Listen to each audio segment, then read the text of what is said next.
The biggest comeback in Champions League history, or the moment a legend lost his head on the world stage. Quite literally. These are the 10 most shocking moments in football history. And first up, it's that night in 2014 no football fan can ever forget. The 8th of July 2014 was one of the darkest days in Brazilian football history. It shouldn't have ended up the way it did. See guys, on home turf, Brazil wasn't just hosting the World Cup, they'd done pretty well too. They'd made it to the semi-finals of the tournament. And despite losing star man Neymar through injury and captain Thiago Silva through suspension, because they were at home, there was still a lot of belief that the country could go all the way. But first, they had to beat Germany. Germany, on the other hand, had been quietly going about their business in the competition. They'd already beaten the likes of Portugal in the group stage and France in the quarterfinals. But this Brazil team was supposed to be the acid test. Only by the time this one got to half-time, people couldn't quite believe what they were witnessing. Brazil 0, Germany 5. Yes, it happened. Germany eventually ran out 7-1 winners. It's still the biggest World Cup semi-final win of all time, and for Brazil, another dark day added to the list. The thing is, Brazil are no strangers to shocking moments like this, especially in this competition. They've been here before, and I'm talking about way back.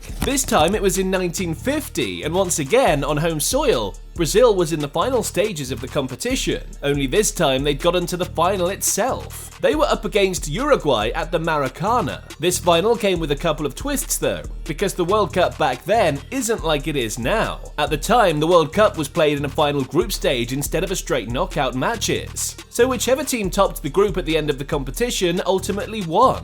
Brazil only needed to avoid losing to Uruguay, and on the flip side, Uruguay had to win if they wanted to be champions. At home in a sellout crowd of over 173,000 fans, the odds were with Brazil to win the World Cup. But by full time, things had turned out differently. Alcides Gigia's goal settled it. The underdogs, Uruguay, had beaten Brazil at the Maracanã to win the World Cup. As big as this upset was though, it's nothing on what Greece did in 2004 that shocked the world. The 2004 European Championships was full of some star-studded teams. The defending champions France, the likes of Italy, Germany, England, the Netherlands, and the hosts Portugal. All these teams were expected to go the distance, and one of them possibly all the way. As the hosts, Portugal had the added advantage of their home support, and they made the most of it. They made it to the final after beating the likes of England and the Netherlands in the knockout stages. But the real surprise was the team they were up against on the other side at Lisbon, Greece. No one had expected Greece to make it this far into the competition, but after beating the defending champions France in the quarterfinals, they made people sit up and take notes. Beat the Czech Republic in the semis, but against the hosts Portugal,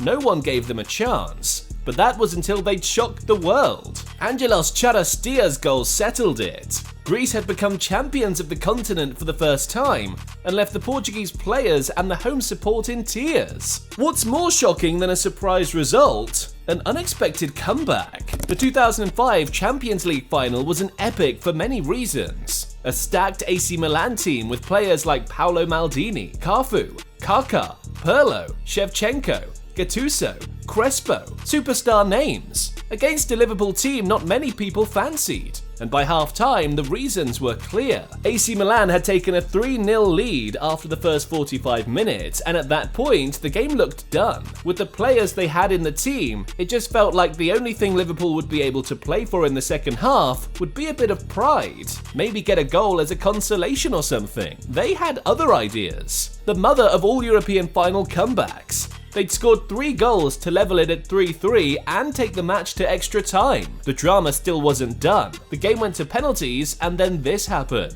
Dudek's save against Shevchenko meant Liverpool had completed the turnaround and beaten Milan in the final to win the Champions League. Till now, it still sounds unbelievable. The world witnessed almost the same thing a couple of years back, only this one was on an even bigger stage. The 2022 World Cup final. Argentina versus France. Messi looking for his first World Cup title, and Mbappe and France looking to defend their title. Argentina came out flying from the off. Messi's penalty and Di Maria's goal had them 2-0 up at half-time. The game dragged on into the 70th minute mark, and once it was past that, you could already see some Argentine fans starting to celebrate. They were either very confident of the win, or had just realized they could subscribe to Mr. Football by hitting that button down below. But either way, the party was already getting started. That was until France's superstar decided to gatecrash it. That second goal had the world in a chokehold.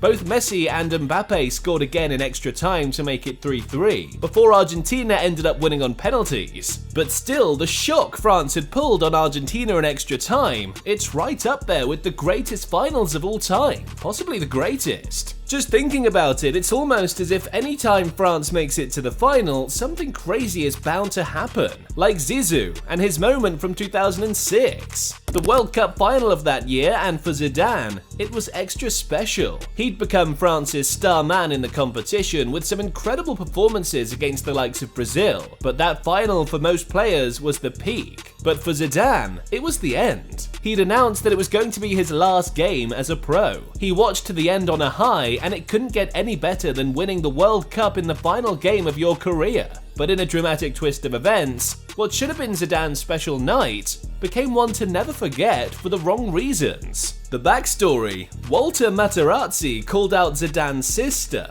and there was no way he'd let the guy walk without hitting back. Family first. I bet Vin Diesel would be proud. That's my girl.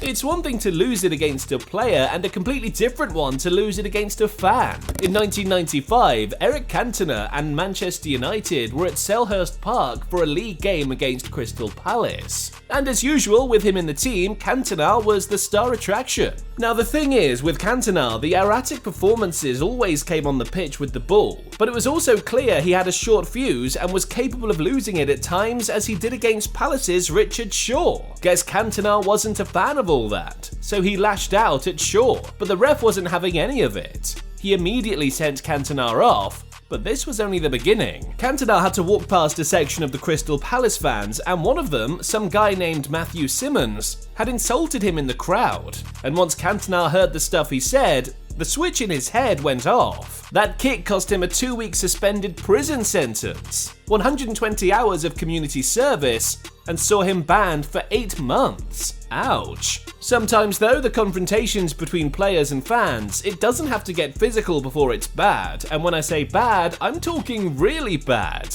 Luis Figo bad.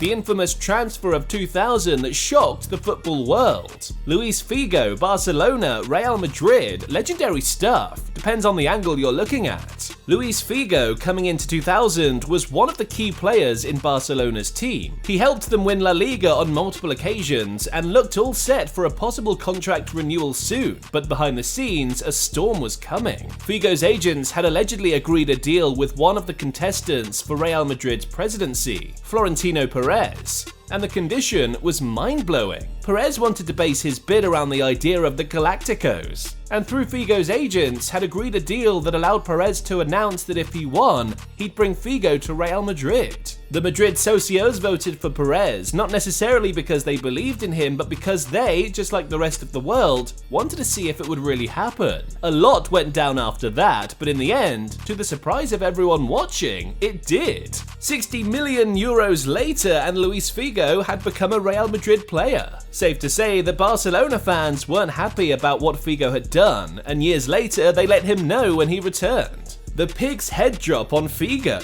As bad as Figo's situation was though, it wasn't bad enough to influence a major policy move in FIFA HQ. The 2010 World Cup was special for a lot of reasons, and one of them was the incident that forced FIFA to take technology action seriously. England versus Germany in the round of 16, and after Germany had scored twice to take the lead early on, England pulled one back, and minutes later thought they'd found the equalizer. Everyone saw it cross the line. The fans, the English players, the Germans knew it too. Everyone except the ref and his assistant. They didn't give the goal. England later went on to lose 4-1, and Lampard's goal became termed a ghost goal. And the outrage and backlash that moment brought to FIFA, it forced them to make a decision. Goal line technology was introduced to prevent situations like that from happening again. I don't think goal line technology would have been stopping the game's most divine moment though. A one-on-one World Cup special. Argentina vs England in the 1986 World Cup, and Diego Maradona was carrying the hopes of his country, Argentina. He'd known deep down that if they were going to win against that England team, he'd have to do something crazy, something special, out of this world even, something divine, the hand of God.